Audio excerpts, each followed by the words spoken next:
Welcome, traveler. As soft snow falls beyond your window, or perhaps only in your mind, let this be your quiet moment of rest. Wherever in the world you're listening from, and whatever the hour, you're safe here. Feel free to let us know in the comments what time you're watching this and where you're tuning in from. It's always comforting to know we're not alone, even in the stillness. Tonight, we'll drift back through time to a place where winter wasn't simply cold. It was a season that shaped every choice, every task, and every breath. Picture a small medieval village tucked between frost-laced hills, blanketed by snow and silence. The air crisp, the fires low, and life moving at the pace of survival. Let's begin. Imagine yourself waking up in a wooden cottage, its walls chinked with straw and mud, the cold biting even before you leave the wool-stuffed bedding. There is no glass on the windows, just a wooden shutter that barely keeps out the icy wind. Snow has drifted against the door overnight. The hearth is nearly out, just a faint glow of ember. The air smells faintly of ash, damp wool, and wood smoke. Outside, the world is white and still. Snow muffles every sound, even the clatter of hooves or the creak of the well-s crank. The entire village feels like it's holding its breath. The only color comes from winter berries hanging on bare branches and the dull brown of cloaks huddled against the cold. Your daily tasks remain, even in the snow. A layer of ice must be broken from the water barrel. The animals in the barn, goats, a pig, perhaps a single milk cow, must be fed. Their warmth, though faint, helps keep the barn livable. The hay is running low already, and it's only midwinter. The bread is hard. Dried beans soak in a pot near the fire, soon to become soup. If you're lucky, there may be dried meat or fish hung in the rafters, slightly stiff with frost. The garden, once full of life, is now buried. The tools stored away, rusting slightly in the damp. Inside the homes, families gather close together. Children help mend cloaks or twist straw into makeshift shoes. Women spin wool or patch worn tunics. Men carve, repair tools, or tend to traps set near the edge of the woods, though hunting is meager this time of year. The church bell rings softly in the distance, calling the faithful to prayer. Its sound floats through the snow like a memory. The priest, cloaked against the cold, speaks of endurance, of patience, of divine grace in suffering. His voice echoes in the small wooden chapel, warmed only by bodies and breath. The evenings come early. Candles made of tallow flicker with a faint smell of smoke and animal fat. Most go to bed shortly after sunset. Firewood must be conserved. In the silence, the snow continues to fall. Each night is long, each day slow, but the rhythm of life holds firm. A snowbound village in the medieval world is not just cold, it is constant, still, and deeply human in its simplicity. Now let your mind wander from the village to a more secluded world. The quiet, cloistered halls of a medieval monastery, nestled deep in the mountains, blanketed under feet of snow. The stone walls are thick, built to endure centuries of weather and war, but inside the monastery, the chill still seeps through. Torches flicker along narrow hallways, and the smell of beeswax, old parchment, and faint incense fills the air. Within one of these cold, high-walled chambers sits a figure you may not expect to define the era: a scribe. Cloaked in thick wool robes, hands wrapped loosely in cloth to preserve warmth, he leans close to the flickering candlelight, eyes fixed to the vellum before him. This is his world.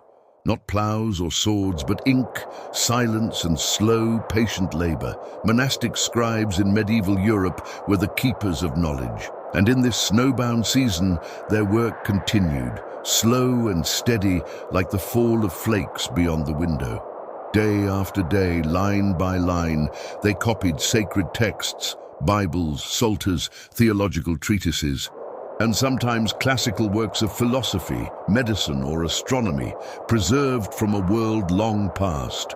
The ink is handmade, a mixture of soot, gall, and wine. The pens are cut from goose quills. Every page must be measured by hand, each letter precisely drawn. Mistakes are carefully scratched off the parchment or cleverly disguised. In the margins, small drawings sometimes appear. Strange beasts, vines, or the occasional tiny figure slipping on snow. Meals are taken in silence, eaten in a communal hall with long wooden benches and steaming bowls of gruel or root vegetable stew. A reader stands at the head, reciting scripture or writings of the saints while the others eat, cloaked in hoods, their breath visible in the cold. Outside the scriptorium, the monastery continues its slow rhythm. The chapel bells mark the hours, matins, lauds, prime, and on through the day. In the quiet of winter, these rituals take on a dreamlike rhythm, breaking the long nights and short days into predictable intervals. The scribe's life is not exciting. It is instead precise, repetitive, and deeply contemplative. It is a life of service, not to the world beyond the monastery walls, but to time itself. His work may be seen by none in his lifetime, and yet he writes with care, as though every word matters, because in this world it does. Snow drifts in silence outside the windows. The wind rattles the shutters, but within the stone halls the fire crackles faintly, and the steady scratch of the quill continues. The scribe does not rush, he does not speak. He simply continues, like winter, like history, like sleep itself. As the snow settles deeper across the rooftops and muffles every sound beyond the monastery walls, we shift now to the subtler, quieter mysteries of medieval life. Not grand battles or royal decrees, but the hidden details buried in parchment, stone, and silence. Imagine walking slowly through the monastery's cold cloisters, the archways echoing with the soft patter of your footsteps. Icicles dangle from stone gutters. In the corners of the inner courtyard, the snow remains untouched, pristine. And within this peaceful setting lies something curious, a kind of unspoken code, a language known not by words, but by symbols, rituals, and the structure of the space itself. Archaeologists who study old monastic sites often find more than just broken pottery or walls worn by time. They find patterns, deliberate alignments, carved symbols, and sometimes layers of construction that suggest a deeper story than records alone can tell. Some monasteries, particularly those in remote or snowbound areas, were built upon even older foundations. Beneath the chapel, there might be a forgotten crypt. Beneath the cloister garden, the remains of a Roman villa or pre-Christian shrine. Snow conceals the ground each winter, but the land remembers. Medieval monks inherited a rich blend of traditions. Their illuminated manuscripts often contained more than just scripture. Nestled among the lines were zodiac signs, herbal remedies, and geometric diagrams. The margins held riddles, animal parables, and mysterious creatures drawn not out of whimsy, but part of an older symbolic language that helped explain the unknown. One curious example found in a snowbound abbey was a recurring symbol in many manuscripts, a strange knotwork design appearing even in books of prayer. When traced and compared across different locations, it seemed more than decoration. Some scholars believe it was a subtle marker, a way for scribes to signal the origin of their training, or perhaps even to pass on quiet dissent during turbulent times. Even the monastery buildings held hidden meaning. The main chapel, for example, was often built to face east, toward the rising sun, symbolizing Christ's resurrection.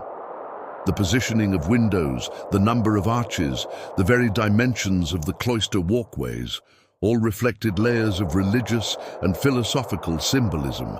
And then there were the bells. More than just a call to prayer, each bell had a name, a distinct tone, and a place in the day's rhythm. Some believed the tone of the bell could ward off illness or evil.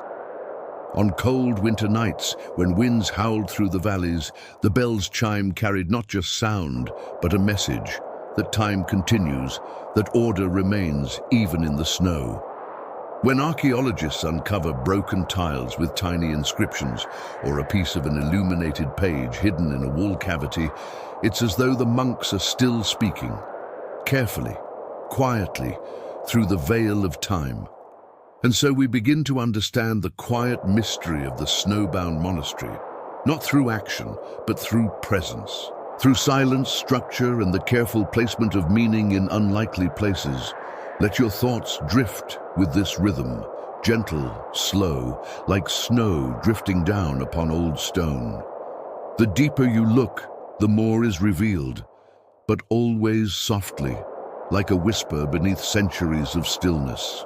Imagine the muffled hush of snow falling steadily outside, a quiet curtain between the small medieval village and the rest of the world.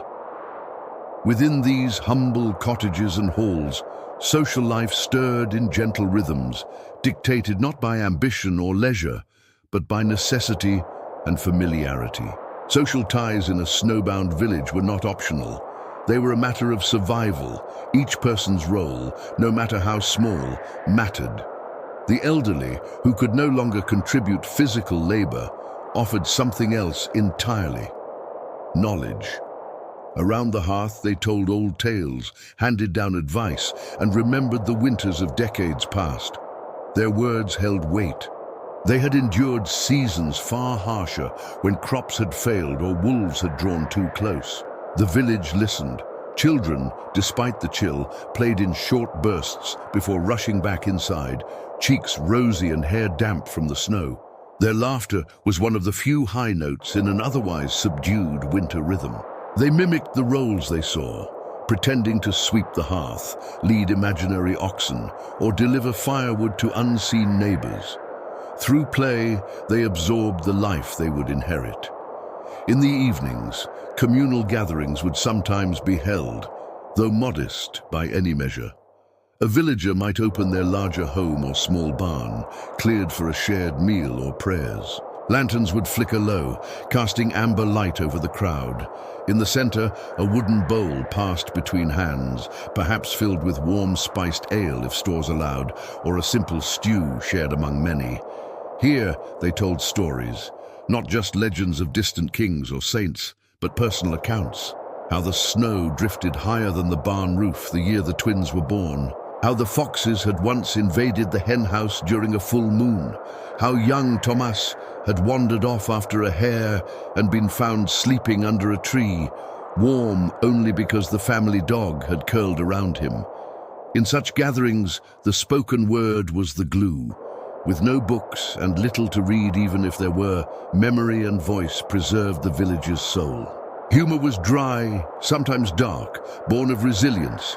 A jest about a poorly thatched roof or a cow that refused to give milk in the cold was met with warm chuckles and knowing nods. These small moments of levity held more power than grandeur ever could. Church life, too, formed a backbone of communal cohesion. Even in winter, villagers trudged through the snow, hoods drawn low to reach the small chapel at the edge of the woods. Inside, a single iron brazier burned, the priest's voice echoing softly against the stone. These services were more than spiritual. They were social anchors, reminders that no one faced the season alone. Festive days offered brief but welcome interruptions to the monotony. On Candlemas or St. Bridget's Day, modest feasts and candlelit prayers filled the halls. Children might craft straw figures. Neighbors exchanged small tokens, perhaps a scrap of cloth or a carved charm. Such gestures, though simple, warmed the heart more than the hearth ever could. Even disagreements, when they arose, were handled quietly. The village had no formal court. Disputes were settled by the elders or the reeve, seated near the fire, listening to both sides. The goal was peace, not punishment. A neighbor who refused to shovel a path or share his salt pork might face disapproval, but rarely open scorn. Harmony was too valuable a currency to waste. Outside, the snow continued its patient descent, blanketing roofs, muffling steps. But inside, among the crackling hearths and soft murmurs, community endured. It was not bold, it did not shout. But like the snow, it settled gently and covered everything in quiet solidarity. As winter deepened and snow blanketed the village in deeper layers, life indoors took on a purposeful rhythm. Though the fields lay dormant beneath frost and frozen soil, the work never truly stopped. It simply moved inward. A different kind of labor began, one suited for tight quarters, dim candlelight, and the company of quiet hands. In the glow of the hearth, the cottage became a workshop. The clack of wooden looms echoed faintly in the still air. Weavers, often women and older children, worked methodically, their fingers steady despite the cold that seeped through the cracks of the timber walls. Wool, spun during the early snowfalls, was now transformed into thick, scratchy fabric. The rhythm of the shuttle was comforting, a soft thock, thock, as the threads tightened into the warmth that would cloak their kin. Nearby, the men, when not out tending to animals or clearing roofs of heavy snow, turned their attention to the quiet crafts of necessity. Wooden spoons, bowls, and handles for tools were carved with care. The smell of shaved pine and oak mingled with the ever-present scent of smoke and stew. A man might spend hours smoothing the edge of a sled, S-runner, or mending a cracked yoke, the sound of his knife dragging slowly through the grain echoing in the room. Tailoring was a constant task, made harder by numb fingers and flickering light. Patching breeches, resewing seams, lining hoods with fleece, all were jobs that had to be done before the next hard frost. Needles were precious, and thread was often reused, unraveled from worn-out garments and restitched into new. Children were given simple jobs. They twisted bundles of straw for kindling, sorted lentils, untangled cords, or fed scraps to the hearth fire. They worked in short bursts, then drifted back toward the fire to thaw their fingertips and listen to whatever quiet conversation passed among the adults. It was not idle. It was apprenticeship by osmosis. Even the elderly contributed where they could. A grandmother might sort herbs for tea, crushing dried mint or chamomile with a mortar, the smell rising gently above the pot's steam. An old man might sit with his grandchildren, teaching them how to knot cord for netting or mend a cracked boot sole with leather scraps. The work of the winter months was not only practical, it was often an act of quiet preservation. Grains were sorted, beans checked for rot, dried meat inspected. Wax was prepared for candles, dipped carefully in pots, and hung to set. Tallow, less fragrant and smoky, was used more commonly despite its odor. Each stub of a candle was kept and re-melted. Nothing went to waste. Even writing and record-keeping had their place. In some villages where a literate monk or reeve resided, records were updated by the dim light of a horn-covered window. Inventories of grain, wool, salted meats, and animal births were scratched into ledgers with charcoal or ink on rough parchment. These records were rarely neat, but held vital truths about survival. The pace was slow, but it was steady. The days blurred one into the next, not from monotony, but from the sameness that winter imposed. Yet within that repetition was a kind of peace, the satisfaction of a mended boot, the gentle weight of a finished cloak. The soft creak of a polished yoke hung carefully on its peg. Above it all, the snow continued to fall, sometimes in fat, slow flakes that floated like feathers, other times in a fine powder that hissed against the shutters. But always, always, it fell. And inside, the village endured, not by braving the elements head-on, but by embracing the quiet, deliberate labor that held their fragile world together. In the heart of winter, when the world outside lay hushed beneath deep snow and biting winds, the strength of the village was not found in its walls or tools, but in its people. A medieval snowbound village was not merely a cluster of homes. It was a delicate web of shared lives, where survival was as much about mutual care as it was about hard work. Evenings, especially in the deep midwinter months, were often when the bonds of community were most visible. With the sky darkening early and candles lit by mid-afternoon, families gathered not only within their own homes, but often with neighbors. A family might bring a pot of root stew to share, or a child might carry a bundle of dried herbs as an offering to an elder. These gestures were never grand but always meaningful. There were few formal celebrations, but small rituals emerged, shaped by generations of repetition. During certain holy days, like the Feast of St. Bridget or Candlemas, villagers might gather in the chapel or meeting hall, walking together through the snow by torchlight. The cold pressed in around them, but inside, the low hum of Latin prayers and flickering candles offered warmth of another kind. Stories were shared freely in these long nights, not just tales of saints or heroes, but personal stories of the great snow 5 winters ago, of the pig that escaped and ran straight through the market, of the strange lights seen once above the forest ridge. The act of storytelling itself became a form of comfort, a ritual passed down, with each telling anchoring the youngest to a past they could barely imagine. Music, too, had its place. Someone might bring a small flute or pluck softly at the strings of a lyre. The songs were simple, often slow, repetitive lullabies or hymns, but they filled the space with sound that soothed both child and elder alike. The music wove through the firelight, dancing on the smoke that curled toward the rafters. One particularly enduring custom was the communal mending circle. Women, and sometimes older men, would gather around a central hearth to sew by candlelight, their fingers moving steadily while voices murmured. They shared news, gave quiet advice, and occasionally laughed. It was not about the garments being repaired. It was about the human warmth in the room. When food was scarce, no one was expected to go entirely without. A family who had little might receive a small loaf or a spoonful of broth from another who had just a little more. These acts were seldom spoken of afterward. They were simply understood. Pride had its place, but winter made humility a necessity. Even in grief, the community stood as one. When a villager passed, whether through illness, age, or winter's cruelty, the loss was shared. A candle might be placed in the window for several nights. Bread was left outside the chapel. It was said that in the snow, the dead walked more gently, and it was polite to remember them softly. Children played less, but when they did, it was together.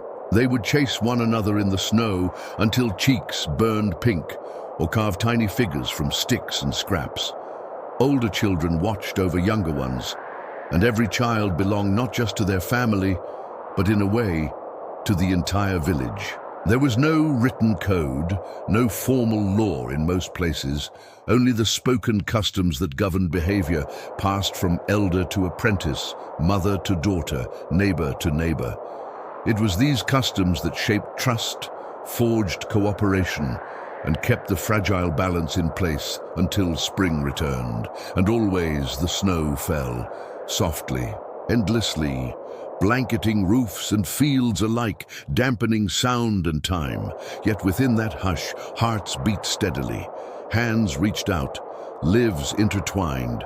It was this gentle, quiet cohesion, built not on grand gestures but on everyday kindness, that held the village through its coldest days. As snow piled higher against the timbered walls and icicles clung stubbornly to eaves, the work of winter pressed inward. In this frozen season, life did not stop. It simply moved indoors, becoming slower, more patient, more deliberate.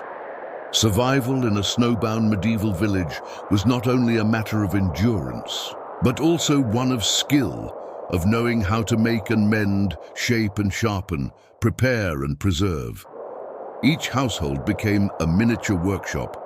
Within the warmest corner of the home, often near the hearth where the fire crackled softly, men and women turned their hands to the quiet crafts of the season. With fields asleep under frost and roads too treacherous for travel, winter was the time for mending what had been worn thin during the year and preparing what would be needed in the seasons to come. A man might spend days shaping wooden handles for tools dulled by summer harvests, his hands steady as he shaved slivers from ash or beechwood, the scent of the fresh-cut grain rising in gentle waves. Nearby, strips of leather cured and stiff from earlier months would be softened with oils and worked into straps, shoes, or simple belts. The blacksmith, if the village was lucky enough to have one, kept to his forge when the weather allowed, though the bellows worked slower in the cold and iron took longer to heat. He might fashion nails, hinges, and repairs for broken plough blades, quietly humming as the sparks flicked in the dim light. Women spun wool with a practiced grace, their drop spindles twirling like silent dancers. The raw fleece, gathered in warmer months, was carded and twisted into thread, then wound into skeins. Some dyed it with subdued colors made from dried roots and winter berries, faded blues, gentle browns, the occasional dusty green. These colors clothed the village not in finery, but in practicality and warmth. The weaving frame stood tall in many homes, its threads stretched tight like a frozen river's surface. Weavers moved slowly through the warp and weft, producing thick woolen cloth that would become tunics, cloaks, and blankets. The soft rhythmic sound of weaving was often the only sound in a quiet house, matching the measured breaths of those nearby. Children, too, learned small crafts. A boy might be taught how to carve a whistle from bone or shape a simple toy from wood. A girl might learn her first stitches, guided gently by a mother or grandmother. These small lessons were not idle entertainment, they were preparation, links in the chain of knowledge that ensured the village's survival. Every object made in winter had a story. A ladle carved from a twisted root might serve 3 generations. A patch cloak, worn thin at the elbows, might have been passed down from father to son. Nothing was wasted. Even broken pottery was saved, pieces sometimes embedded into walls for decoration or ground down for use in mortar. Candle making was another essential winter task. With daylight brief and nights long, candles were a kind of lifeline. Tallow was rendered slowly, the smell sharp and earthy, and the wicks, often made from twisted flax, were dipped again and again until the candles grew fat and even. In some households, beeswax candles were kept for special occasions, their clean, sweet scent reserved for feast days or vigils. The slowness of the work was not frustrating, it was grounding. In a world where change came only with the seasons and time was marked by the position of the sun and the depth of the snow, the act of crafting was more than labor. It was a way of anchoring the soul, of giving shape to otherwise shapeless days. Outside, the snow still fell in gentle flurries, muting sound and softening every outline. But inside, there was movement, a constant rhythm of hands at work, of breath visible in the cold air, of firelight flickering across calloused fingers and patient eyes. And in this steady, unhurried way, the village endured. Each stitch, each chip of wood, each strike of the mallet, it all wove the fabric of survival. As the snow thickened and the world outside slowed to a hush, the minds of the villagers turned inward, towards stories, spirits, and the unseen patterns of the world. In a snowbound medieval village, winter was more than a season. It was a presence, a time when the ordinary felt fragile and the mysterious walked closer to the edge of the firelight. The long nights invited stories, and stories invited belief. Gathered close around the hearth, families told the old tales about creatures said to walk the woods when the moon was high and the snow untouched, silent beings, neither man nor beast, who watched from the shadows and tested the purity of one's soul. These stories weren't told with drama, but with a quiet reverence, as if repeating them aloud kept misfortune at bay. There were whispers about the wind, how if it howled through the rafters in a certain tone, it meant a spirit was passing overhead. Some said the first snow that fell in silence was a blessing, but the first snow, accompanied by crows, was a sign to stay indoors and keep the fire strong. Many households placed protective charms above their doors. Simple bundles of herbs, dried over the summer and bound with red thread. Some hung iron keys or carved symbols into wooden beams, circles for unity, crosses for protection, stars for safe passage through dreams. Superstitions were stitched into the rhythm of daily life. Bread dough that failed to rise might be blamed on an unsettled spirit.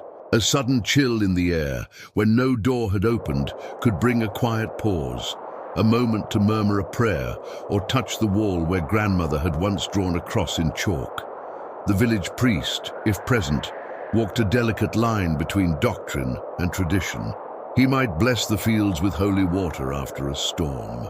But even he could not convince the elders to stop placing a bowl of milk outside the door on the coldest night of the year. A gift for the old spirits of the land. Not worship, they would insist, just respect. Dreams held particular weight in winter. With the body at rest and the world muffled in snow, dreams seemed louder, more vivid.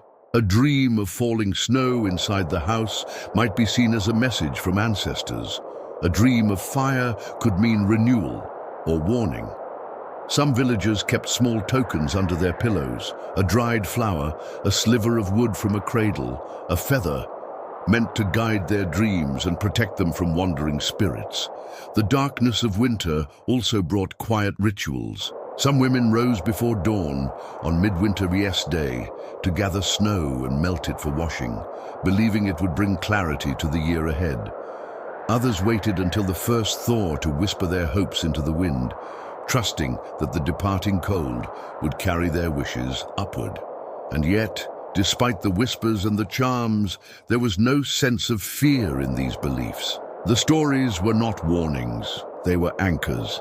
They connected each family to those who had come before, to the old patterns of the land, to the belief that no matter how deep the snow or long the night, they were never truly alone.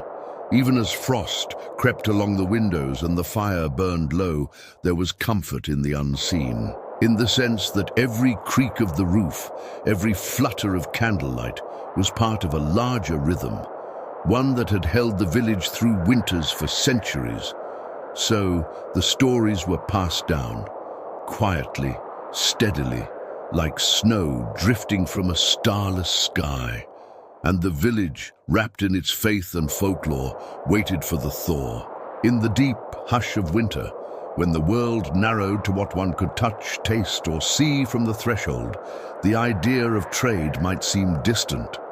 But even in the most snowbound medieval village, the rhythm of commerce, however slow and muted, did not stop entirely. It simply shifted, adapted, and softened into something closer to quiet cooperation than bustling exchange. Most of the village's trade throughout the year had been local, small, and direct. Wool for grain, honey for tools, a pail of milk for a handful of nails. But in the stillness of winter, even those modest exchanges became rare and deliberate. Paths once easily walked in summer now disappeared beneath drifts, and simple errands could stretch into hours if the snow was deep or the sky uncertain. Yet the people still tried. On clear days, wrapped in thick cloaks and scarves, villagers ventured out with sleds or baskets strapped to their backs. The walk from one cottage to the next became an act of quiet determination, each visit carefully chosen, each exchange tinged with gratitude. Perhaps it was a midwife trading dried herbs for a bit of lard, or a woodworker offering carved spoons in return for smoked fish. There was no coin in these trades, only trust. Barter in winter depended on memory, on knowing who had what, who needed what, and who had already promised what to whom. And there was often more giving than asking. A widow might find a loaf of bread left on her doorstep. A family with no firewood might find a small bundle leaning against their wall, placed there by someone who knew and who asked for nothing in return. In this way, trade became something quieter than commerce, a form of survival, a subtle thread of connection between homes otherwise isolated by snow. But there were still moments when something from the outside world arrived.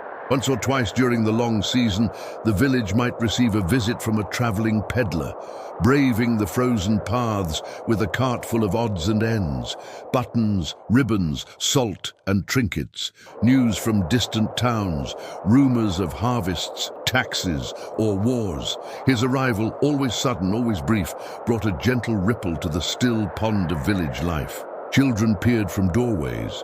Men helped dig his wheels from the snow. Women exchanged what little they could spare, a skein of wool, a bottle of ale, perhaps a basket of eggs preserved in ash or brine. Even more rare was the monk or messenger from the abbey, delivering letters or blessings, passing word of feast days or deaths. These visits, though quiet, were remembered long after they ended, like small cracks of sunlight through a thick cloud. Inside the village, certain homes became informal gathering points for winter bartering. A family with a larger hearth might host a kind of informal market, just a few neighbors seated near the fire, exchanging stories along with goods. No shouting, no haggling, just nods, murmured thanks, and the comfort of seeing someone else's face. Winter commerce was not about profit, it was about presence. The simple act of knocking on a door, of sharing what one had, became a reassurance. We are still here. We are still connected. The snow has not taken everything. And so, in the quiet shuffle of boots through snow, in the silent trades made with a glance and a gesture, the village kept itself alive, not just with food or firewood, but with the invisible currency of care. When spring came, the paths would widen again. The carts would roll more freely, and the world would feel large once more. But in the thick of winter, every trade was a reminder. Even in stillness, life continued. The snow did not leave all at once. Long after the sun began to climb higher in the sky, the drifts still clung to shaded corners, to the north sides of barns, to the edges of deep ruts worn into the village paths. But little by little, the land began to loosen. You could hear it in the distance first, the soft trickle of meltwater winding down from the hills, a tiny stream singing a quiet tune that hadn't been heard in months. The village stirred with it. The frozen silence gave way to sound. The creak of doors opened a little longer, the low murmur of voices speaking just a touch more freely, the hesitant laughter of children splashing through half-frozen puddles. Thaw was a slow unraveling. It revealed what had been hidden. The roofs sagged under the weight they had borne all season. Fences, buried for weeks, emerged splintered and leaning. And the roads, if one could call them that, became rivers of slush, churning with the last remnants of winter's grip. But there was relief in the mess, relief in the mud. It was proof that the world still moved. Inside the homes, the hearths burned less fiercely. The stockpiles of food had dwindled, but now the scent of the earth returning filled the air. That first earthy breath of thawed soil, soft and rich and ancient, wafted in through cracked windows. It carried with it the memories of planting and the hope of new life. And with the melt came tasks. So many tasks. Tools had to be sharpened. Fields, once frozen solid, were poked and prodded and turned over by hand. Fences were mended. Wagons, long still under tarps, were wheeled out, tested and repaired. Seeds, saved in little cloth pouches and jars, were carefully inspected and laid out for counting. Even the animals seemed to know. The sheep nosed at fresh tufts of grass. The chickens clucked more insistently. The village dogs stretched out longer in the sun, blinking as though waking from their own long slumber. And the people, too, changed. They walked with their shoulders a little straighter. They looked one another in the eye more often.